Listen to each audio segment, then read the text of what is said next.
പ്രവാചകൻ സല്ലല്ലാഹു അലൈഹി വസല്ലമ തങ്ങളുടെ മുന്നിലേക്ക് മുഖറബുൽ അംലാഖു മലക്ക് ജിബ്രീൽ അലൈഹിസ്സലാം ഇറങ്ങി വന്നിട്ട് പ്രവാചകന്റെ മുന്നിൽ ഖുർആനിലെ ഒരു ആയത്ത് ഓതി കൊടുത്തു. അള്ളാഹുവിന്റെ പ്രവാചകന്റെ മുന്നിലേക്ക് ജിബ്രീൽ എന്ന് പറയുന്ന മലക്ക് കടന്നു വന്നിട്ട് ഓതി കൊടുത്തു, ഇദാ ജാഅ നസ്റുല്ലാഹി വൽ ഫത്ഹ് വറഅയ്തൻ നാസ യദ്ഖുലൂന ഫീ ദീനില്ലാഹി അഫ്വാജാ ഫസബ്ബിഹു ബിഹംദി റബ്ബിക വസ്തഗ്ഫിറുഹു ഇന്നഹു കാന തവ്വാബാ. ഈ ഒരു ചെറിയ സൂറത്ത് നമ്മൾ എല്ലാവരും ഓതുന്നവരാ. എല്ലാവർക്കും അറിയാം, എല്ലാവർക്കും ഓതാൻ അറിയുന്ന ഒരു സൂറത്ത്. അള്ളാഹു പഠിക്കാൻ ഭാഗ്യം തരുമാറാകട്ടെ. പ്രവാചകൻ സല്ലല്ലാഹു അലൈഹി വസല്ലമ തങ്ങളുടെ മുന്നിൽ ജിബ്രീൽ എന്ന് പറയുന്ന മലക്ക് വന്നിട്ട് ഇതങ്ങട്ട് ഓതാൻ തുടങ്ങി. മുത്തുനബി കരയാൻ തുടങ്ങി. അള്ളാഹുവിന്റെ പ്രവാചകന്റെ കൺതടങ്ങൾ നിറഞ്ഞൊഴുകാൻ തുടങ്ങി. എന്തേ പറഞ്ഞതെന്നറിയുവോ? അള്ളാഹുവിന്റെ പ്രവാചകൻ സല്ലല്ലാഹു അലൈഹി വസല്ലമ തങ്ങളോട് പറഞ്ഞു, നബിയെ, ജനങ്ങളൊക്കെ ഇസ്ലാമിലേക്ക് വന്നുകൊണ്ട് തുടങ്ങി, ജനങ്ങളൊക്കെ ഇസ്ലാമിലേക്ക് വരാൻ തുടങ്ങി.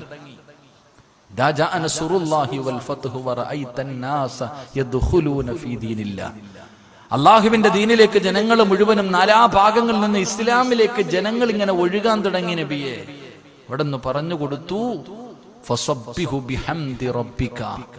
അവിടെ നിന്ന് പറഞ്ഞു കൊടുത്തു, പ്രവാചകനോട് പറഞ്ഞു, നബിയെ, അവിടെ നിന്ന് പറയുകയാ, ഫസബ്ബിഹു ബിഹംദി റബ്ബിക വസ്തഗ്ഫിറുഹു ഇന്നഹു കാന തവ്വാബ. അവിടെ നിന്ന് പറഞ്ഞു കൊടുത്തു, നബിയെ, പോകാൻ സമയമായി, ഒരുങ്ങിക്കോ. അള്ളാഹുവിന്റെ പ്രവാചകന്റെ മുന്നിൽ ജിബ്രീൽ എന്ന് പറയുന്ന മലക്ക് വന്നിട്ട് പറയാ, നബിയെ, പ്രവാചകന്റെ ജോലി കഴിഞ്ഞു, ഇസ്ലാമിലേക്ക് ജനങ്ങൾ നാനാഭാഗങ്ങളിൽ നിന്ന് വന്നു തുടങ്ങി, ഇനി ഒരു പ്രവാചകന്റെ ആവശ്യമില്ല. അതുകൊണ്ട് നബിയെ, അള്ളാഹുവിന്റെ അടുക്കിലേക്ക് മടങ്ങാൻ സമയമായി, തയ്യാറെടുത്തോ. ഫസബ്ബിഹു ബിഹംദി റബ്ബിക. അള്ളാഹുവിന്റെ അടുക്കിലേക്ക് മടങ്ങാൻ സമയമായി നബി, അതുകൊണ്ട് ഒരുങ്ങിക്കോ. പിന്നെന്തേ അള്ളാഹു പറയുന്നത്? ഫസബ്ബിഹു ബിഹംദി റബ്ബിക വസ്തഗ്ഫിറുഹു. മുത്തുനബിയോട് പറഞ്ഞു കൊടുത്തു ഇസ്തിഗ്ഫാർ അധികരിപ്പിക്കാൻ. അള്ളാഹുവിന്റെ പ്രവാചകനോട് പരിശുദ്ധമായ ഖുർആൻ പറഞ്ഞു, നബിയെ, അള്ളാഹുവിലേക്ക് മടങ്ങാൻ സമയമായി, മരണം അടുത്ത്, നബിയെ, ഒരുങ്ങിക്കോ, യാത്രയ്ക്ക് തയ്യാറായിക്കോ. നബിയെ, ഇസ്തിഗ്ഫാറുകൾ അധികരിപ്പിക്കും, നബിയെ, ഇബാദത്തുകൾ അധികരിപ്പിക്കും, നബിയെ, അള്ളാഹുവിലേക്ക് മടങ്ങാൻ സമയമായെന്ന് ജിബ്രീൽ അലൈഹിസ്സലാം എന്നിട്ട് അവിടെ നിന്ന് ഊതി കൊടുക്കുമ്പോ അള്ളാഹുവിന്റെ പ്രവാചകന്റെ കണ്ണുകളെ നിറയുകയാണ്. അള്ളാഹുവിലേക്ക് മടങ്ങാൻ സമയമായല്ലോ. എന്റെ പ്രിയമുള്ളവരെ, പ്രവാചകൻ പിന്നെ ഇബാദത്തുകൾ അധികരിപ്പിക്കാൻ തുടങ്ങി. അള്ളാന്റെ റസൂല് സാധാരണ ചെയ്യുന്നതിനേക്കാളും ഇബാദത്തുകൾ അധികരിപ്പിച്ചു. പാതിരാത്രി എഴുന്നേറ്റ് നിൽക്കാൻ തുടങ്ങി. ഏത് പേരെ എന്ന് വെച്ചാൽ മുത്തുനബിയുടെ കാല് നീര് കെട്ടുന്ന രീതിയിൽ നിന്ന് നിസ്കരിക്കുകയാ. ആയിഷ ബീബി റളിയല്ലാഹു തആല അൻഹ ചോദിക്കുന്നു, യാ റസൂലല്ലാഹ്, എന്തിനാ നബിയെ ഇങ്ങനെ നിസ്കരിക്കുന്നത്? എല്ലാ പാപങ്ങളും അല്ലാഹു പുറത്തു തന്നല്ലോ. അങ്ങല്ലേ സ്വർഗത്തിന്റെ വാതിൽ തുറക്കുന്നത്. ഈ കാല് നീര് കെട്ടുന്ന രീതിയിൽ എന്തിനാ ഇങ്ങനെ നിസ്കരിക്കുന്നത്? അല്ലാഹുവിന്റെ റസൂൽ പറഞ്ഞു, ആയിഷ, അനകൂന അബ്ദൻ ശകൂറാ, അള്ളാഹുവിനോട് നന്ദിയുള്ള ഒരടിമയാകണ്ടേ ആയിഷ. അവിടെ നിന്ന് മുത്തുനബി പറഞ്ഞു കൊടുക്കുകയാണ്. പ്രവാചകൻ പിന്നെ ഇബാദത്തുകൾ അധികരിപ്പിക്കാൻ തുടങ്ങി. എല്ലാ റമളാൻ മാസത്തിലും ഒരു ഖത്തം ഓതുന്ന പ്രവാചകന് അല്ലാഹുവേ 2 പ്രാവശ്യം ജിബ്രീൽ അലൈഹിസ്സലാമിന് ഖുർആൻ ഓതി കൊടുത്തു. എല്ലാം അവിടെ നിന്ന് ദൗറ ചെയ്തു. എന്റെ പ്രിയമുള്ളവരെ, ഇബാദത്തുകൾ അധികരിപ്പിക്കാൻ തുടങ്ങി. പ്രവാചകന് മരണത്തിന് വേണ്ടി ഒരുങ്ങുകയാണ്. അതുകൊണ്ട് പരിശുദ്ധമായ ഓരോ റബീഉൽ അവ്വൽ കടന്നു വരുമ്പോഴും സഹോദരാ, നീ പഠിക്കേണ്ട ഒരു പാഠമെന്തെന്നറിയുമോ? മുത്തുനബി പോലും പോയെങ്കിൽ ഒരു ദിവസം നീയും പോകേണ്ടവനാണ്. നീ മരണത്തിലേക്ക് അടുത്തുകൊണ്ടിരിക്കുകയാണ്. ഒരു കൊല്ലം കൂടെ മരണത്തിലേക്ക് അടുത്തു, ഖബറിലേക്ക് അടുത്തു. അസ്റായീൽ റബ്ബിന്റെ തീരുമാനം കാത്തു നിൽക്കുകയാണ്. എപ്പോഴെവിടെ വെച്ചാ വരുന്നതെന്നറിയില്ല. അതുകൊണ്ട് എന്റെ പ്രിയപ്പെട്ടവരോട് പറയുകയാ, ഒരുങ്ങിക്കോ, മരണത്തിന് വേണ്ടി തയ്യാറെടുത്തോ. അള്ളാഹുവിന്റെ മുന്നിൽ മുന്നിലേക്ക് മടങ്ങാ സമയമായി. എല്ലാ തിരക്കുകളും മാറ്റിവെച്ചിട്ട് പോകേണ്ടി വരും, എല്ലാ സന്തോഷങ്ങളും മാറ്റിവെച്ചിട്ട് പോകേണ്ടി വരും. അതുകൊണ്ട് ഉമ്മമാരോട്, പെങ്ങന്മാരോട്, ചെറുപ്പക്കാരോട്, വാപ്പമാരോട്, കുട്ടികളോട്, എന്നോട്, ഉസ്താദന്മാരോട്, എല്ലാവരോടും പറയുകയാ, ഒരുങ്ങിക്കോ മരണത്തിന് വേണ്ടി, തയ്യാറെടുത്തോ മരണത്തിന് വേണ്ടി. നിലവിളിക്കണ്ട, അവിടെ കിടന്ന് പൊട്ടിക്കരയണ്ട, അസ്റായിലിനോട് യാചിക്കണ്ട, എനിക്ക് സമയം താ, ഒന്നും ചെയ്തു വെക്കാൻ കഴിഞ്ഞില്ലെന്ന് കരയണ്ട മോനെ. അതിനു വേണ്ടി അപരാധിപ്പെടണ്ട.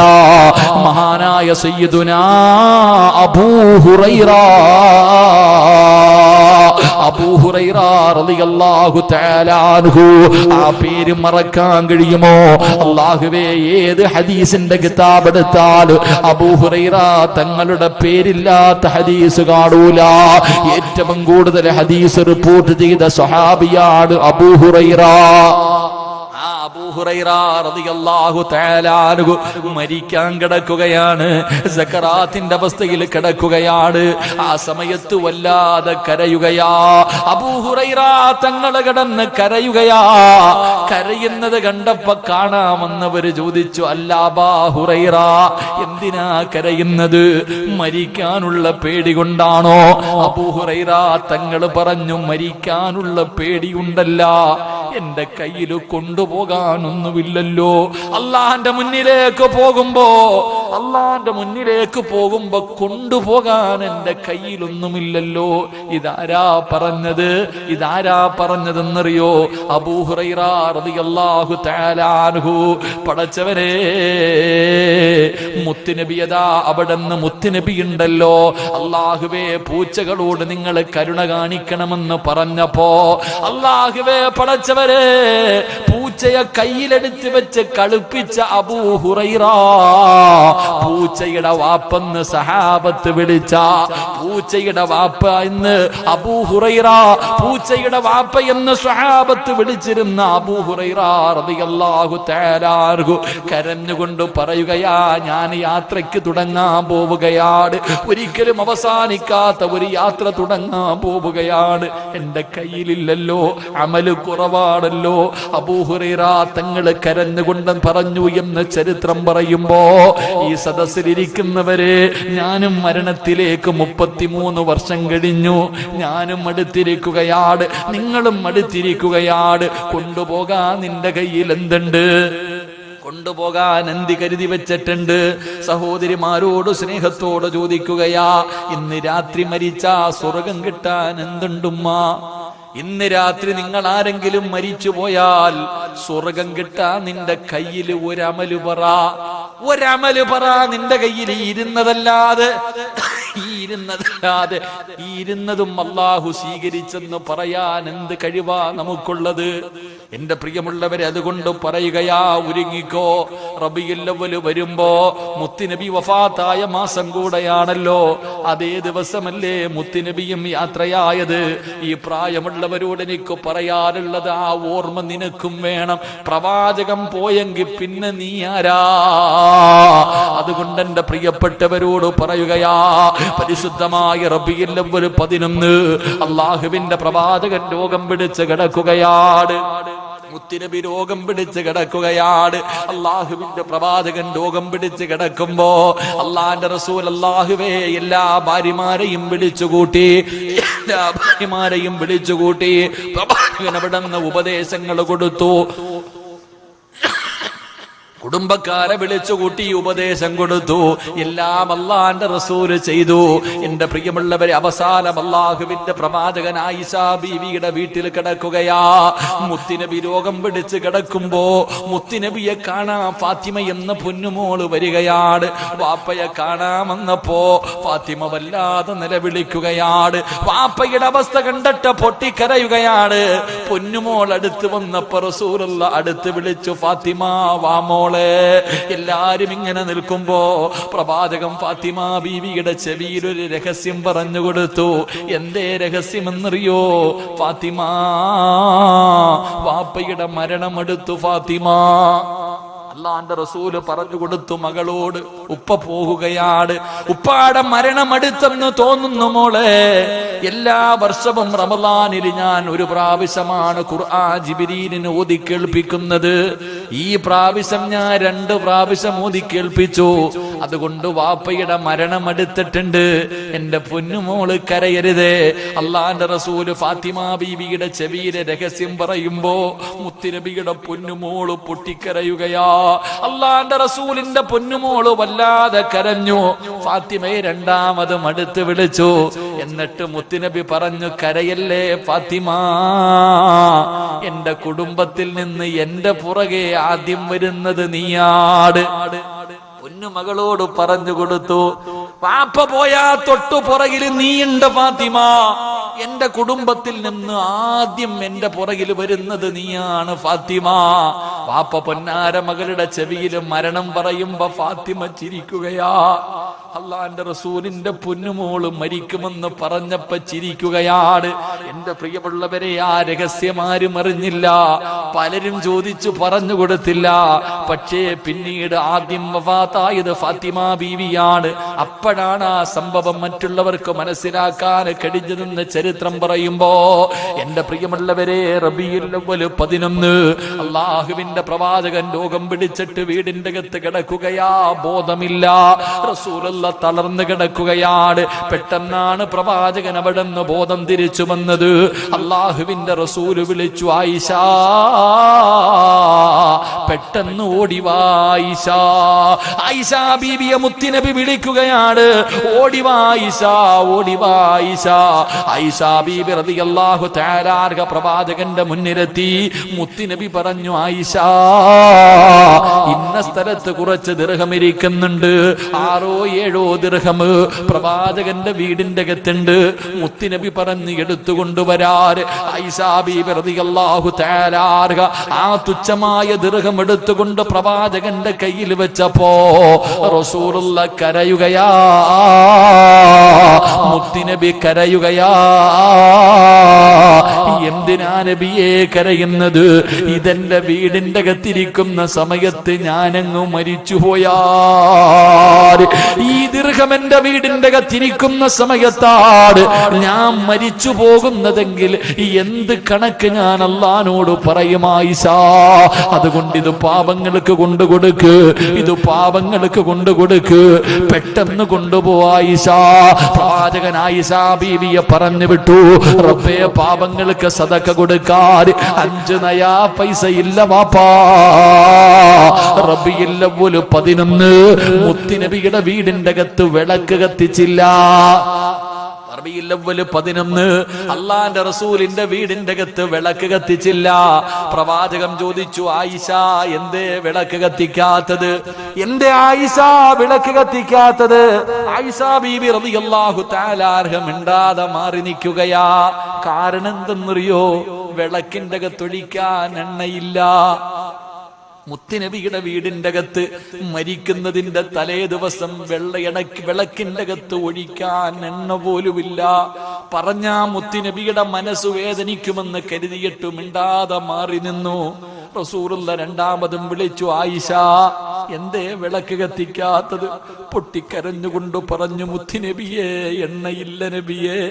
ഈ വീടിന്റെ അകത്ത് വിളക്കിന്റെ അകത്തൊഴിക്കാനുള്ള എണ്ണ പോലുമില്ല നബിയെ. അള്ളാന്റെ റസൂല് മറ്റുള്ള ഭാര്യമാരുടെ വീട്ടിലേക്ക് പറഞ്ഞു വിട്ടു. അവിടെ നിന്ന് കിട്ടിയ എണ്ണ കൊണ്ടാണ് മുത്തുനബിയുടെ വീടിന്റെ അകത്ത് വിളക്ക് കത്തിച്ചത്. എന്റെ പ്രിയമുള്ളവരെ, റബീഉൽ അവ്വൽ 12 സുബഹിക്ക് ബാങ്ക് വിളിച്ചു. അള്ളാഹുവിന്റെ പ്രവാചകന് പള്ളിക്കകത്ത് നമസ്കാരം നടക്കുമ്പോ പ്രവാചകൻ പറഞ്ഞു, ആയിഷ, ആ കർട്ടനൊന്നു മാറ്റാ ആയിഷ.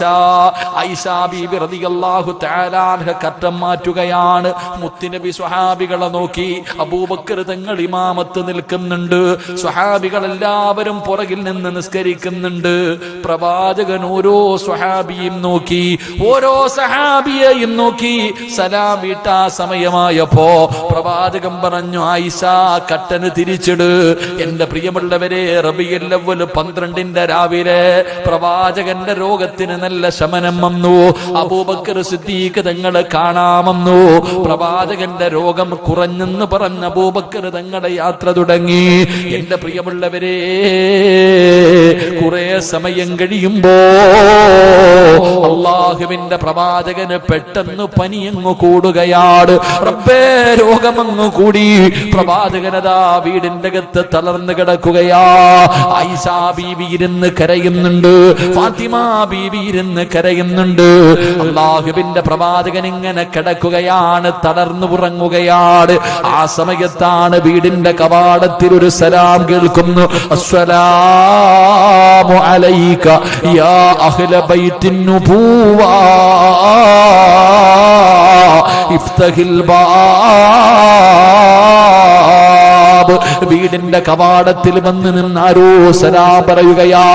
അല്ലാഹുവിന്റെ പ്രവാചകന്റെ കുടുംബമേ, വാതിലൊന്ന് തുറക്കുവോ, വാതിലൊന്ന് തുറക്കുവോ.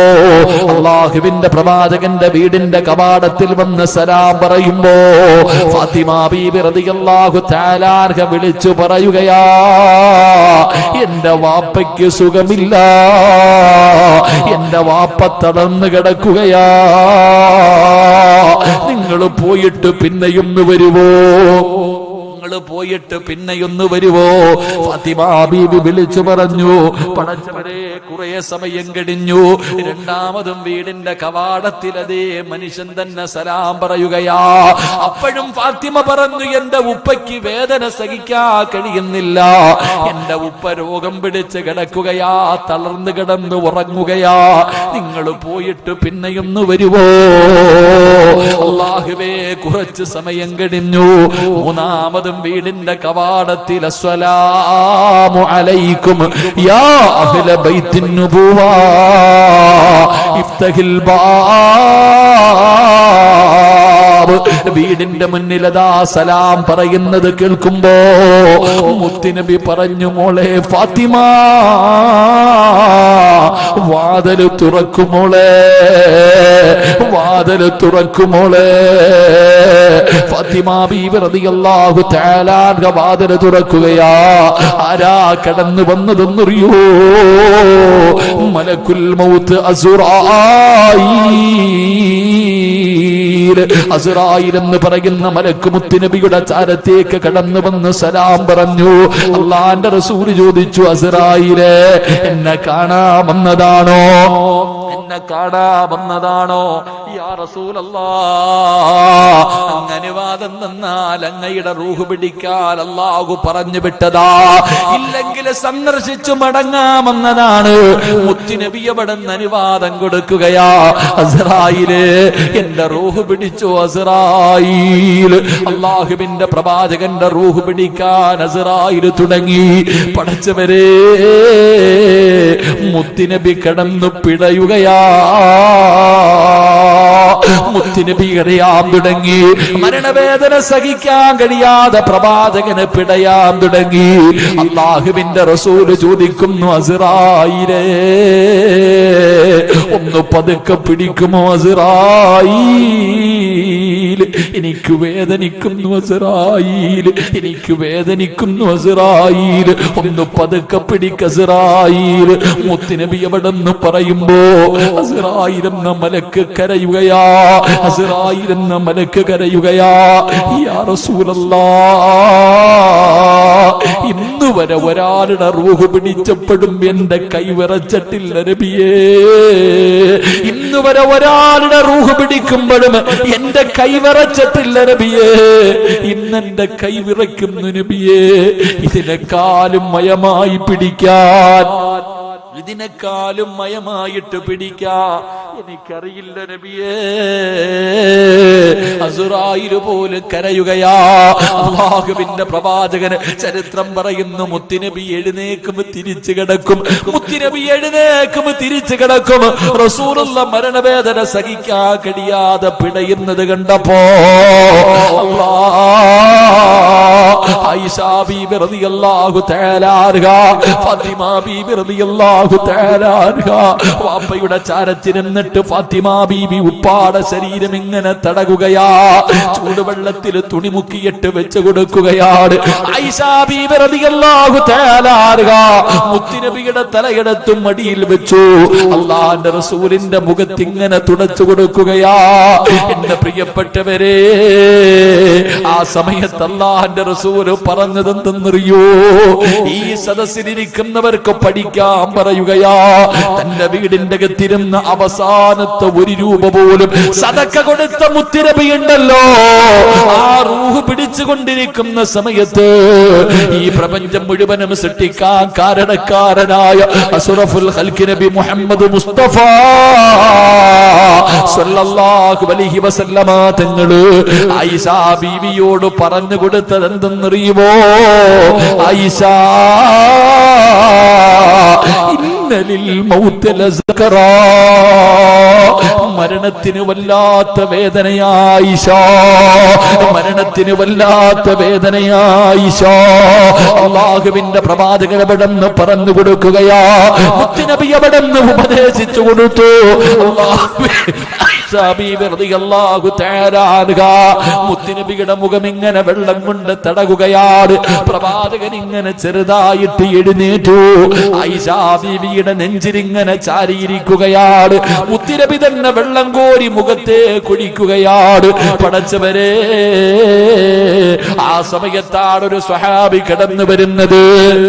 അബ്ദുറഹ്മാൻ എന്ന് പറയുന്ന സ്വഹാബി ഉണ്ടല്ലോ, മുത്തുനബിയുടെ വീട്ടിലേക്ക് കയറി വന്നു. പ്രവാചകൻ ആയിഷാ ബീവിയുടെ മുഖത്ത് നോക്കി, ആ സ്വഹാബിയുടെ കയ്യിൽ നോക്കി. ഒരു മിസ്വാക്ക് ഇരിക്കുന്നുണ്ട്. ആയിഷാ ബീവിക്ക് മനസ്സിലായി പ്രവാചകന് പല്ല് തേക്കാൻ ആഗ്രഹമുണ്ട്. കൂടപ്പറപ്പിന്റെ കയ്യിൽ നിന്ന് മിസ്വാക്ക് വാങ്ങിയിട്ട് പ്രവാചകന്റെ കയ്യിൽ വെച്ചു കൊടുത്തു. പക്ഷേ റസൂലുള്ളാഹിന്റെ കൈ അനങ്ങുന്നില്ല. സ്വന്തമായിട്ട് പല്ല് തേക്കാൻ കഴിയുന്നില്ല. അല്ലാഹുവിന്റെ പ്രവാചകൻ ഇങ്ങനെ ആയിഷാ ബീവിയുടെ മുഖത്ത് നോക്കുമ്പോ ആയിഷാ ബീവി റളിയല്ലാഹു തആല അൻഹ ആ മിസ്വാക്ക് എടുത്തിട്ട് മുത്തുനബി അതാ തന്റെ വായ്ക്കകത്ത് വെച്ച് കടിക്കുകയാ. മിസ്വാക്ക് എടുത്ത് തന്റെ വായ്ക്കകത്ത് വെച്ച് കടിച്ചു പാകമാക്കി. എന്നിട്ട് റബ്ബേ, തന്റെ ഭർത്താവിനെ നെഞ്ചിലിങ്ങനെ ചാരിക്കടന്നു. അല്ലാഹുവിന്റെ റസൂൽ ആയിഷാ ബീവിയുടെ നെഞ്ചത്തിങ്ങനെ ചാരിക്കടക്കുമ്പോ ഉമ്മ കുഞ്ഞുങ്ങളുടെ പല്ല് തേച്ച് കൊടുക്കുന്നത് പോലെ മഹദി ആയിഷ പട്ടിണി കിടന്ന ആയിഷ, തിന്നാ ഭക്ഷണമില്ലാത്തപ്പോഴും മുത്തുനബിയുടെ തലയിൽ തലോടിക്കൊണ്ട് കൂടെ കിടന്ന ആയിഷ, ആയിഷാ ബീവി റളിയല്ലാഹു തആല അൻഹ തന്റെ പ്രിയപ്പെട്ട ഭർത്താവായ മുത്തുനബിക്ക് പല്ല് തേച്ച് കൊടുക്കുകയാ. അതാടാ മോനെ, അതാടാ ചെറുപ്പക്കാരാ, പഠിക്കണം പെങ്ങള്, പഠിക്കണം പെങ്ങള്. അന്ന് ആയിഷാ ബീവിക്ക് 50 വയസ്സില്ല, 10 16 വയസ്സേ ഉള്ളെന്ന് ചരിത്രം പറയുന്നു. 20 വയസ്സിന്റെ താഴെ മാത്രമാണെന്ന് ആയിഷയ്ക്ക് പ്രായം. ആയിഷാ ബീവിക്ക് മനസ്സിലായി എന്തിനാണ് തന്റെ ഭർത്താവ് നോക്കിയതെന്ന്. അല്ലാഹുവിന്റെ പ്രവാചകന് വഫാത്തായപ്പോ അവസാനമായിട്ട് പ്രവാചകന്റെ തൊണ്ടയ്ക്ക് താഴെ പോയത് സംസം വെള്ളമല്ല. ആയിഷാ ബീവി പറയുന്നുണ്ട്, ഞാൻ എത്ര വലിയ ഭാഗ്യവതിയാ, ഞാൻ എത്ര വലിയ ഭാഗ്യവതിയാ. ആയിഷാ ബീവിക്ക് മക്കളില്ലായിരുന്നു. അല്ലാഹ് ആയിഷാ ബീവിക്ക് മക്കൾ കൊടുത്തില്ല. ആയിഷാ ബീവി പറയുന്നു, എന്നെക്കാളും ഭാഗ്യമുള്ള ഒരാളുമില്ല. കാരണം മുത്തുനബി കടന്ന് വഫാത്തായത് എന്റെ മടിത്തട്ടില. മുത്തുനബിയുടെ തൊണ്ടയ്ക്ക് താഴെ അവസാനം ഇറങ്ങിയത് എന്റെ ഉമ്മനീരാ, എന്റെ ഉമ്മനീരാ. മിസ്വാക്ക് വായിക്കകത്ത് വെച്ച് ചവച്ചരച്ചിട്ട് ആ മിസ്വാക്കാണ് തേച്ചു കൊടുത്തത്. അല്ലാഹുവിന്റെ റസൂല് തുപ്പിയില്ല, അത് വിഴുങ്ങി. മുത്തുനബി അവിടെ നിന്ന് വിഴുങ്ങി. പെങ്ങളെ, പെങ്ങളെ, നീ പഠിക്കണം പൊന്നുമോളെ. അല്ലാഹുവിന്റെ പ്രവാചകൻ ഒരിക്കൽ ഒരു ഗ്ലാസ് പാല് കയ്യിൽ കിട്ടിയപ്പോ ആയിഷയോട് പറഞ്ഞു, കുടിക്ക ആയിഷ. ആയിഷാ ബീബി റളിയല്ലാഹു തആല അൻഹ കുടിച്ചിട്ട് തിരിച്ചു കൊടുത്തപ്പോ മുത്തുനബി നോക്കുകയാണ്. ആ ഗ്ലാസിന്റെ ചുറ്റുഭാഗം മുഴുവനും തെരഞ്ഞു നോക്കി. ആയിഷാ ബീബി ചോദിച്ചു, എന്തേ നബിയെ തെരയുന്നത്? മോളെ, നിന്റെ ചുണ്ട് വെച്ച സ്ഥലം തിരയുകയാ. നീ എവിടെയാണ് ചുണ്ട് വെച്ച് കുടിച്ചതെന്ന് തിരയുകയാ. അള്ളാന്റെ റസൂല് കണ്ടെത്തി. മുത്തുനബി ആയിഷാ ബീബി കുടിച്ച അതേ സ്ഥലത്ത് ചുണ്ട് വെച്ചിട്ട് പാല് കുടിച്ചെന്ന ചരിത്രം പറയുമ്പോ ആയിഷാ ബീബിയുടെ ഉമ്മനീര് മുത്തുനബിയുടെ അവസാനമായി തൊണ്ടയ്ക്ക് താഴെ ഇറങ്ങി. എന്റെ പ്രിയമുള്ള സഹോദരാ, റൂഹ് പിടിച്ച് അവസാനം തന്റെ നെഞ്ചിന്റെ ഭാഗമെത്തി. ആ സമയത്ത് റബ്ബേ, അല്ലാഹുവിന്റെ പ്രവാചകന്റെ വളർത്തുമകൻ സെയ്ദ് റളിയല്ലാഹു തആല അൻഹു മുത്തുനബിയുടെ കൂടെ ചെറുപ്രായത്തിൽ കിട്ടിയതാണ്. ഖദീജ ബീബി വിവാഹം കഴിച്ചപ്പോൾ കിട്ടിയതാണ്. ആ സെയ്ദ് റളിയല്ലാഹു തആല അൻഹു പ്രവാചകന്റെ വീടിന്റെ കവാടത്തിൽ ഇങ്ങനെ വന്നപ്പോ മുത്തുനബിയുടെ കൈയനങ്ങുകയാ. മുത്തുനബിയുടെ കൈയനങ്ങുകയാ. എന്തിനാ കൈയനങ്ങിയതെന്നറിയോ? അല്ലാഹുവിന്റെ റസൂൽ ഇങ്ങനെ ആംഗ്യം കാണിക്കുന്നു, മോനെ സെയ്ദേ,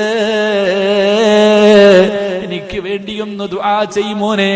മരണത്തിന് വല്ലാത്ത വേദനയാണ്, എനിക്ക് സഹിക്കാൻ കഴിയുന്നില്ല, ഒന്ന് ദുആ ചെയ്യണേ എന്ന് മുത്തുനബി പോലും ഇങ്ങനെ ആംഗ്യം കാണിച്ചു. അവസാനം റബ്ബേ, റസൂലുള്ളാഹിന്റെ ചുണ്ടുകൾ ചലിച്ചു. പ്രവാചകൻ ഈ ലോകത്തോട് യാത്ര പറയുകയാ. ഈ ലോകത്തോട് യാത്ര പറയുകയാ. അല്ലാഹുവിന്റെ റസൂലിന്റെ വീടിന്റെ അകത്തൊരു വല്ലാത്ത തേങ്ങല് കേട്ടു. മുത്തുനബിയുടെ വീടിന്റെ അകത്ത് വല്ലാത്ത തേങ്ങല് കേട്ടു. സുബ്ഹാനല്ലാഹ്. മദീനയുടെ മണൽത്തരികൾ പോലും കരയുകയാ. മദീനയുടെ മണൽത്തരികൾ പോലും, പടച്ചവരെ, വൃക്ഷങ്ങൾ പോലും, ഇലകൾ പോലും മദീനയിൽ വല്ലാത്ത ഒരു തേങ്ങല് കേൾക്കുകയാണ്. കാട്ടുതീ പടരുന്നത് പോലെ, കാട്ടുതീ പടരുന്നത് പോലെ റബ്ബേ, മദീന മുഴുവനും പ്രവാചകന്റെ മരണമങ്ങ് വഫാത്തങ്ങ് പരക്കുകയാ. പടച്ചവനെ, പിന്നെ പറയേണ്ടതില്ലല്ലോ, പിന്നെ പറയാൻ കഴിയില്ല. അവിടെ നടന്ന സംഭവങ്ങൾ പറയാനുള്ള ധൈര്യം നമുക്കില്ലല്ലോ. അതുകൊണ്ട് എന്റെ പ്രിയമുള്ളവരോട്, ഞാനും നിങ്ങളും ഒരു ദിവസം പോകേണ്ടവരാ. മുത്തുനബി പോലും ആയിഷാ മരണത്തിന് വല്ലാത്ത വേദനയാണ് ആയിഷാ. മുത്തുനബി പോലും കരഞ്ഞുകൊണ്ട് പറഞ്ഞു പോയെങ്കില്, അല്ലാഹുവേ, നിങ്ങളുടെ അവസ്ഥ എന്താണെന്ന് ഞങ്ങൾക്കറിയില്ല തമ്പുരാന്. നിങ്ങളുടെ മരണവേദന നീ കുറച്ചു തരണേ അല്ലാ. നീ ഞങ്ങളോട് കരുണ കാണിക്കണേ അല്ലാ. ഞങ്ങൾ ചെയ്ത പാപത്തിന്റെ പേരില് ഞങ്ങളുടെ ആഖിബത്ത് നീ മോശമാക്കല്ലേ അല്ലാ. അല്ലാഹു നമ്മളെ രക്ഷപ്പെടുത്തുമാറാകട്ടെ. മഹാനായ നബി മുഹമ്മദ് മുസ്തഫ അല്ലാഹുവിന്റെ റസൂലിന്റെ വഫാത്ത്, എന്റെ പ്രിയമുള്ളവരെ, ബാക്കി പറയാൻ നമ്മളെ കൊണ്ട് കഴിയില്ല. പിന്നെ മദീനത്ത് നടന്ന രംഗങ്ങൾ പറയാൻ നമ്മളെ കൊണ്ടൊന്നും കഴിയില്ല. അത് വായിച്ചെടുക്കുമ്പോഴേ നമ്മുടെ കണ്ണുകൾ നിറയും. അല്ലാഹു നമുക്ക് ഈമാൻ തരുമാറാകട്ടെ. അല്ലാഹു ഈമാൻ തരുമാറാകട്ടെ. അതുകൊണ്ട് എനിക്ക് നിങ്ങളോട് പറയാനുള്ളത്, എല്ലാവരും ഒരു ദിവസം പോകേണ്ടവരാ. ഞാനാണോ നിങ്ങളാണോ? ചിലപ്പോൾ നിങ്ങളാകാം, ചിലപ്പോൾ ഞാനാകാം. ആരാ ആദ്യം പോകുന്നത് എന്ന് പറയാൻ നമുക്കറിയില്ലല്ലോ. അല്ലാഹുവല്ലേ തീരുമാനിക്കുന്നത്. പക്ഷെ എപ്പോഴാണെങ്കിലും, ആദ്യമാണെങ്കിലും ശേഷമാണെങ്കിലും, എപ്പോൾ മരിച്ചാലും ഈമാനോടുകൂടിയുള്ളൊരു മരണം അല്ലാഹു നൽകി അനുഗ്രഹിക്കുമാറാകട്ടെ. അല്ലാഹു നൽകി അനുഗ്രഹിക്കുമാറാകട്ടെ. അതുകൊണ്ട് എൻ്റെ പ്രിയമുള്ള സഹോദരങ്ങളെ, നമുക്ക് ദുആ ചെയ്യാം. അല്ലാഹുവിനോട് ആത്മാർത്ഥമായി തൗബ ചെയ്യാം. ഒരുപാട് പേര് ദുആ കൊണ്ട് വസിയ്യത്ത്, ലൈവിലൂടെയൊക്കെ നൂറുകണക്കിന് പേര്, അല്ലാഹുവേ ഉസ്താദെ ഞങ്ങളെ മറക്കരുത്, ഇന്നത്തെ ദുആയിൽ ഞങ്ങളെ ഉൾപ്പെടുത്തണം, കാത്തിരിക്കുന്നുണ്ട്. ഇൻഷാ അല്ലാഹ് നമുക്ക് അവർക്കെല്ലാം വേണ്ടി ദുആ ചെയ്ത് സന്തോഷത്തോടു കൂടി പിരിയാം. അല്ലാഹു നമ്മുടെ ഈ സദസ്സ് അവൻ ഇഷ്ടപ്പെട്ട ഒരു സദസ്സായി അല്ലാഹു സ്വീകരിക്കുമാറാകട്ടെ. എൻ്റെ പ്രിയമുള്ളവരെ, ബഹുമാന്യനായ ഉസ്താദ് അവറുകളൊന്ന് പറഞ്ഞു, മഴ പെയ്ത് കഴിഞ്ഞാൽ ഉസ്താദെ ഇവിടുത്തെ വിദ്യാർത്ഥികളൊക്കെ നനയുകയാണ്. ഈ ബിൽഡിങ്ങിന്റെ പണി ഇപ്പോഴെങ്ങാനും തുടങ്ങുന്നുണ്ടോ? അതോ ഭക്ഷണത്തിന്റെ പൈസ പിടിച്ചാൽ മതി? എന്തുവാണ്? എന്റെ പ്രിയമുള്ള സഹോദരങ്ങളെ, ഉസ്താദ് അവരുകൾ പറഞ്ഞു, മഴ പെയ്തു കഴിഞ്ഞാൽ നനയും ഉസ്താദെ. മുതഅല്ലിമീങ്ങൾ ആര്? അള്ളാന്റെ ഖുർആൻ പഠിക്കുന്ന മക്കൾ, അള്ളാഹുവിന്റെ ഖുർആൻ പഠിക്കുന്ന, അള്ളാഹു ആദരിച്ച അള്ളാന്റെ കുടുംബക്കാരായ മക്കൾ. ഈ മക്കൾ മഴ പെയ്യുന്ന സമയത്തൊക്കെ ചോർന്നൊലിക്കുക വല്ലാത്തൊരു പരിതാപകരമായ അവസ്ഥയില. ആ മക്കള് വീടും നാടെല്ലാം കളഞ്ഞിട്ട് വന്ന് കിടക്കുന്നത് ഇല്ലാഞ്ഞിട്ടൊന്നുമല്ല, ഇൽമിനോടുള്ള മഹബത്ത്, ഹാഫിളാകാനുള്ള ആഗ്രഹം കൊണ്ടാണ്. അതുകൊണ്ട് എൻ്റെ പ്രിയമുള്ള സഹോദരങ്ങളെ, നിങ്ങൾക്ക് അള്ളാഹു ഒരു പ്രതിഫലം ഞാൻ പറയാം. ഈ ഇരിക്കണ 33 മക്കളുണ്ട് ഇവിടെ. ഈ 33 മക്കളിൽ ഇന്ന് ഖുർആൻ ഓതിയ ആ മകൻ, അവൻ യതീമ. ആ യതീമായ മകനാണെങ്കിലും അവൻ അള്ളാഹു കൊടുക്കുന്ന ഭാഗ്യം, അവന് 40 പേരെ സ്വർഗത്തിൽ കൊണ്ടുപോകാനുള്ള ഒരു ഭാഗ്യമാണ്. അള്ളാഹുവിന്റെ പരിശുദ്ധമായ ഖുർആന് കാണാതെ പഠിച്ച അവന് ഇഷ്ടമുള്ള 40 പേരെ കൊണ്ടുപോകാം. ഈ ഇരിക്കണ ഓരോ മക്കൾക്കും അവർ ഖുർആൻ പഠിച്ച ഹാഫിളീങ്ങളായാൽ അവർക്ക് ഇഷ്ടമുള്ളവരെ കൊണ്ടുപോകാം. എന്റെ പ്രിയപ്പെട്ടവരോട് പറയും, നമ്മുടെ വീട്ടിൽ മക്കളുണ്ട്, നമ്മുടെ വീട്ടിൽ 3-4 മക്കളുണ്ട് വാപ്പ. അറിയാലോ സ്വഭാവമൊക്കെ. നമ്മുടെ മക്കളുടെ സ്വഭാവം നമുക്കറിയല്ലോ. നിസ്കരിക്കുവോ, ഖുർആൻ ഓതുവോ, സലാത്ത് പറയുവോ, നല്ല കാര്യങ്ങൾ ചെയ്യുവോ, നിന്റെ മയ്യത്ത് ഒളിപ്പിക്കോ? അതെങ്കിലും നോക്ക്. ഇത്രയും കാലം നീയൊക്കെ ജീവിച്ചത്, നമ്മളൊക്കെ ജീവിച്ച് നമ്മുടെ മക്കൾക്ക് വേണ്ടി. നമ്മൾ മരിച്ചാൽ നമ്മുടെ മയ്യത്ത് ഒളിപ്പിക്കാൻ നമ്മുടെ മോൻ അറിയോ? മയ്യത്ത് നിസ്കരിക്കാൻ അറിയോ? ഒരു സഹോദരിമാര് ചിന്തിക്ക്, മോളെ മോളേന്ന് വിളിച്ചു കൂടെ കൊണ്ട് നടക്കുന്നല്ലോ. നീ ചിന്തിച്ചു നോക്ക്, നിന്റെ മകള് നിന്റെ മയ്യത്ത് നിസ്കരിക്കുമോ? ഖബറിന്റെ ചാരത്ത് വന്ന് തെറ്റാതെ ഒരു യാസീനോദ നമ്മുടെ മക്കൾക്ക് അറിയുമോ? ചിന്തിച്ചു നോക്ക്. കാലഘട്ടം വളരെ മോശമാണ്. എന്റെ പ്രിയമുള്ള സഹോദരങ്ങളെ, മരിച്ചുപോയവരുടെ കടം പോലും വീട്ടാത്ത മക്കൾ. എന്റെ പ്രിയമുള്ള സഹോദരങ്ങൾ, അൽഹംദുലില്ലാഹ്, നിങ്ങളോട് എനിക്ക് പറയാനുള്ളത്, നാളെ അള്ളാഹുവിന്റെ കോടതിയിൽ ആര് നിന്നെ നോക്കിയില്ലെങ്കിലും ഈ കാണുന്ന മക്കളിൽ ആരെങ്കിലും കാണും. നാളെ അള്ളാഹുവിന്റെ കോടതിയിൽ ഞാനും നിങ്ങളുമൊക്കെ നിൽക്കുമ്പോ, ആരും തിരിഞ്ഞു നോക്കാതെ നിൽക്കുമ്പോ, ഈ 33 മക്കളിൽ ആരെങ്കിലും ഒരാൾ വന്ന് നിന്റെ കൈ പിടിച്ചിട്ട് പറയും, വാ വാപ്പ, ഞാൻ കൊണ്ടുപോകാം നിങ്ങളെ സ്വർഗത്തിൽ, വാ. ആരാടാ മോനെ നീ ആരാടാ? പെരിന്തൽമണ്ണയിൽ അള്ളാഹുവിന്റെ പള്ളിക്കകത്ത് ഖുർആൻ പഠിക്കാൻ കിടന്ന് നനഞ്ഞപ്പോ ഒരു ചാക്ക് സിമന്റ് വാങ്ങി തന്നത് നിങ്ങളാ വാപ്പ. എനിക്ക് നനയാതെ കിടക്കാൻ നിങ്ങൾ അധ്വാനിച്ചതിൽ നിന്നൊരു 10 രൂപ, ഒരു കല്ലൊരു കട്ട, ഒരു ചാക്ക് സിമന്റ് വാങ്ങിക്കൊടുത്തത് നിങ്ങളാ. ആ നിങ്ങളെ എനിക്ക് മറക്കാൻ പറ്റുമോ? എനിക്കിന്ന് 40 പേരെ കൊണ്ടുപോകാം, ഒരാള് നിങ്ങളാ. ഈ ഇരിക്കണ 33 മക്കളിൽ ആരെങ്കിലും ഒരാള് കാണും നിന്റെ കൈ പിടിച്ച് സ്വർഗത്തിൽ കൊണ്ടുപോകാൻ. അള്ളാഹു ഭാഗ്യം തരുമാറാകട്ടെ, അള്ളാഹു ഭാഗ്യം തരുമാറാകട്ടെ. മരിക്കുന്ന കാലം വരെ ഈ മക്കളെ ഖുർആൻ ഓതിയ അതിന്റെ ഒരു വിഹിതം നിനക്കുള്ളതാ.